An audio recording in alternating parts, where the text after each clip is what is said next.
Hello, hello. My name is Dr. Benjamin Kamel. I'm going to be talking to you guys today about ankle arthritis. We're going to talk about ankle fusions versus ankle replacements and choosing the right ankle surgery for you.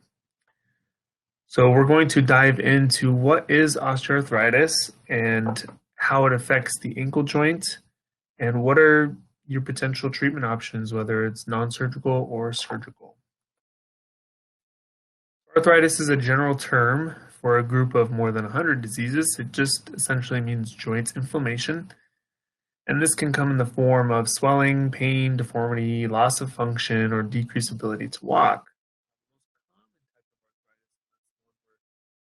What I'm going to talk about today is osteoarthritis, and this is a breakdown and eventual loss of cartilage. The cartilage is a connective tissue that's found at the end of bones and joints. It protects and cushions the bones during movement.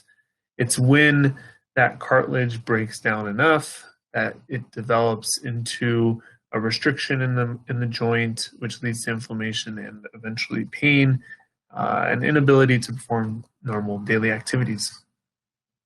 So wear and tear is the number one cause. This can be due to different activities that one experiences and causes force through certain joints. Abnormal foot mechanics, so patients with flat feet or high arches have a different vector or a different force that goes through the ankle joint, and this can for those that have had ankle sprains before when you were younger. Oh, I just had a sprain. Sometimes those just sprains can lead to excessive movement around the joint because the ligaments are not holding it, and this can lead to more force through that joint, which can eventually cause arthritis. And then also previous trauma. Oftentimes I'll see patients with arthritis and they will have had some sort of ankle fracture or some sort of ankle surgery previously, maybe 20 years prior. And this can eventually lead to arthritis in the joint. It's maybe from the initial injury, but it also can be from lack of because of the surgery itself. It leads to more excessive pressures within the joint. What are some non-surgical treatment options? So we'll talk about oral medications. So some patients can get control from an NSAID or a narcotic, and others will find benefit from orthotic devices, whether it's a foot orthotic to help change the foot mechanics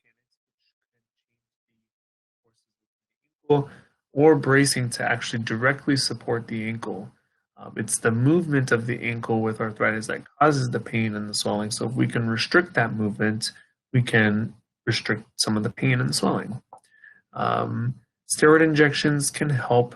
This will be administered within the joint, and it's corticosteroid that can decrease inflammation and subsequently decrease your pain.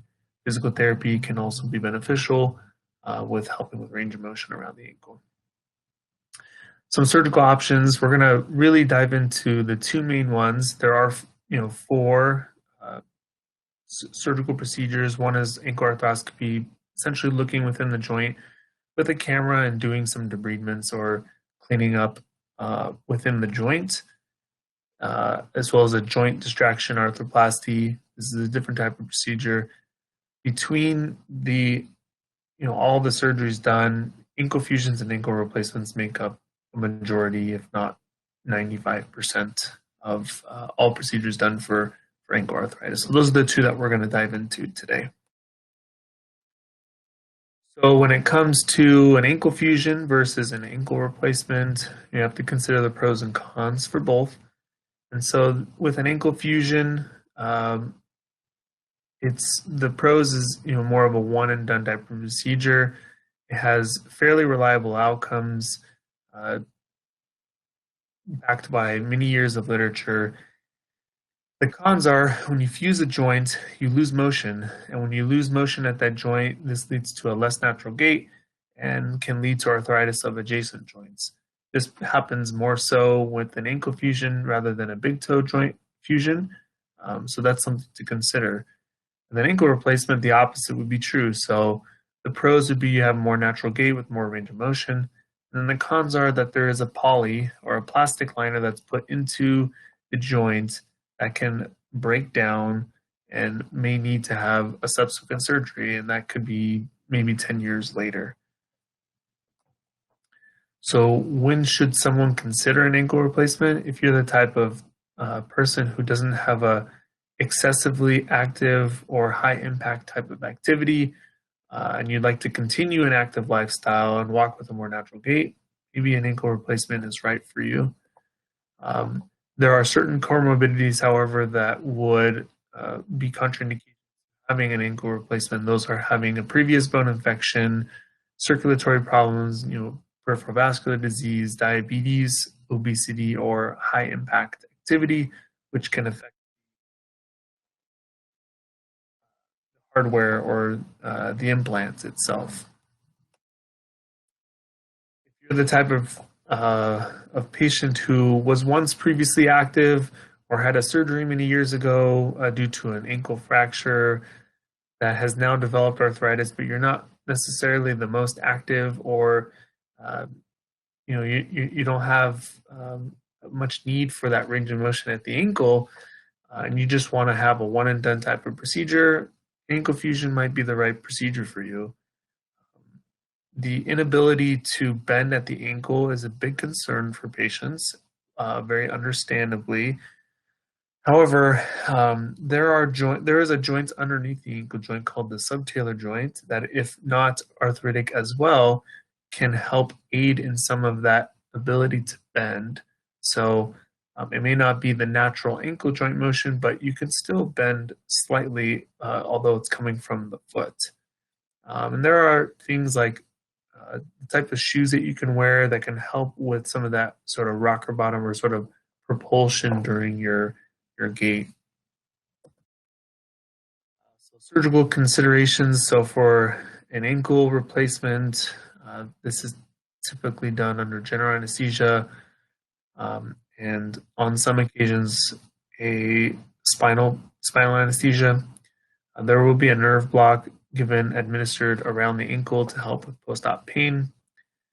Incision most of the time is made along the front of the ankle, and we open up the joint, remove all the cartilage, and prepare the joint surfaces for the new prosthetic. Once we insert it, we check the range of motion, and usually this is an overnight inpatient procedure. There are some candidates who can do this procedure on an outpatient basis. Very similar with an ankle fusion. Most patients can actually do this procedure outpatient, and due to some comorbidities, some patients may need to be held inpatient for one night. But essentially, the procedure and everything about it is the same, except we're placing screws and plates instead of an implant for the joint. Post-op recovery, I tell patients that it'll be about 6 to 12 months for them to get a full recovery. Around 2 weeks after the procedure, the stitches would be removed in the office. Patients tend to be non-weight bearing for at least 6 weeks, sometimes up to 3 months. And this immobilization can be done either with a splint, a cast, boot, depends on the patient, depends on their needs. And this immobilization can be accomplished with either crutches, a walker, a knee scooter, or a wheelchair. Whatever it takes for you and whatever is best for you to stay off of it. There will be physical therapy involved, and routine visits for radiographs to assess the success of the procedure. So which is right for you?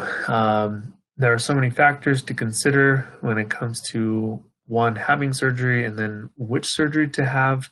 And if you were to see me, I'm going to assess all of those things: your overall health, your age, your activity level, the amount of degeneration that you have within the joint, to see which is right for you.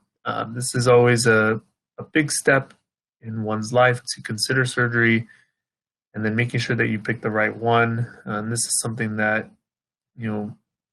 me discussing with my patients. It's a team effort, and we make a decision together based on your goals and what it is that you want to accomplish.